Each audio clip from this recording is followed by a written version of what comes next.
In the chaos of World War II, amidst the horror of the atomic bombings, emerges a tale so unbelievable it defies comprehension. Imagine this: one man surviving not just one, but two atomic blasts. It's a story that challenges everything we thought we knew about resilience and survival. Tsutomu Yamaguchi resided in Nagasaki. He was on a 3-month business trip in Japan on August 6, 1945, when Hiroshima was bombed. Yamuguchi had spent the last 3 months working in a shipyard in the city. As he was walking to his workplace, however, he heard an aircraft passing overhead. Looking up, he managed to catch a glimpse of the B-29 bomber dropping a small-looking object attached to a parachute. Then, blinding light.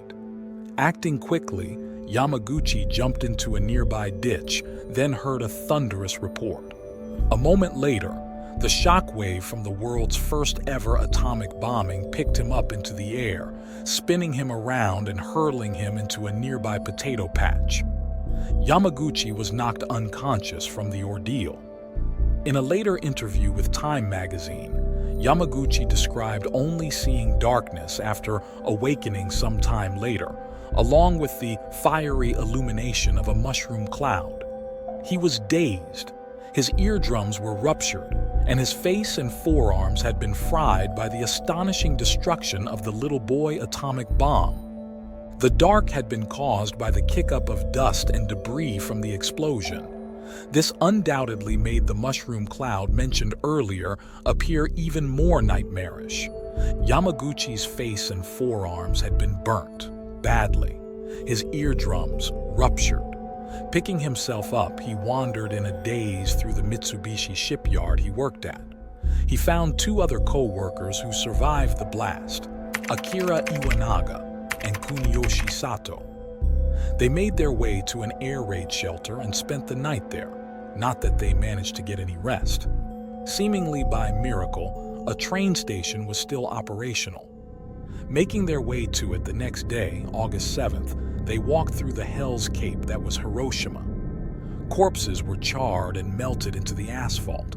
Bridges were mangled and destroyed. At one point, he and his cohorts had to pass through a river crossing littered with floating corpses.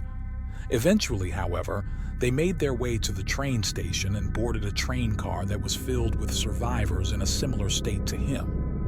As he settled in for the overnight journey to Nagasaki, he most likely figured the worst was behind him. It was not. On August 8th, Yamaguchi arrived in Nagasaki and limped his way to a hospital. Coincidentally, the doctor who treated him was a former classmate. Not that the doctor recognizes him. Neither did his family. The black burns on his face made it practically impossible to do so.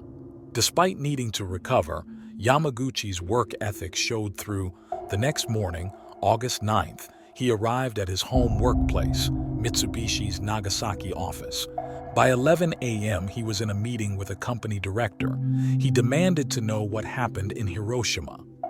Yamaguchi explained it all to him: the deafening boom, the flash of light, the death, the destruction. The director didn't believe him. Who would? The atomic bomb was still a brand new invention at the time. Something on this scale was inconceivable for the average person. His director accused him of being insane. He would receive a first-hand lesson in seeing is believing. As Yamaguchi continued to explain the situation, the same bright light from 2 days prior went off. Shock waves blew out the glass windows in his office. In the heat of the moment, a bewildered Yamaguchi had thought the mushroom cloud followed him from Hiroshima to his home. Though the bomb that hit Nagasaki Fat Man was more powerful, Nagasaki's hilled landscape and his office's reinforced stairwell meant he sustained far less damage than 2 days previously. This didn't mean he was without his injuries, though. His bandages were ripped away from the wounds they were meant to protect, and poisonous radiation attacked him once more. Once again, he'd been within 2 miles of ground zero, and once again, he'd survived. Also, once again, the worst was not behind him. The radiation took its toll on him, rescuing him to a near-death state. But Yamaguchi's luck saved his life once more. He eventually recovered and led a happy, normal life. He was a translator for the U.S. Armed Forces during their post-war occupation of Japan. He had 2 daughters. He became a teacher and eventually returned to working at Mitsubishi. Yamaguchi's co-workers from Hiroshima, Akira Iwanaga, and Kuniyoshi Sato were also in Nagasaki when the second bomb fell, though, like many others, are not officially recognized as dual hibakusha like Yamaguchi. Yamaguchi stayed private and out of the public eye, rarely if ever speaking of his experiences, until the 2000s, when he released his memoir of his experiences and joined the anti-nuclear weapon movement. In spite of everything, Yamaguchi lived to be 93, passing away on January 4th, 2010 from stomach cancer, likely the atomic bombs finally claiming him as their victim.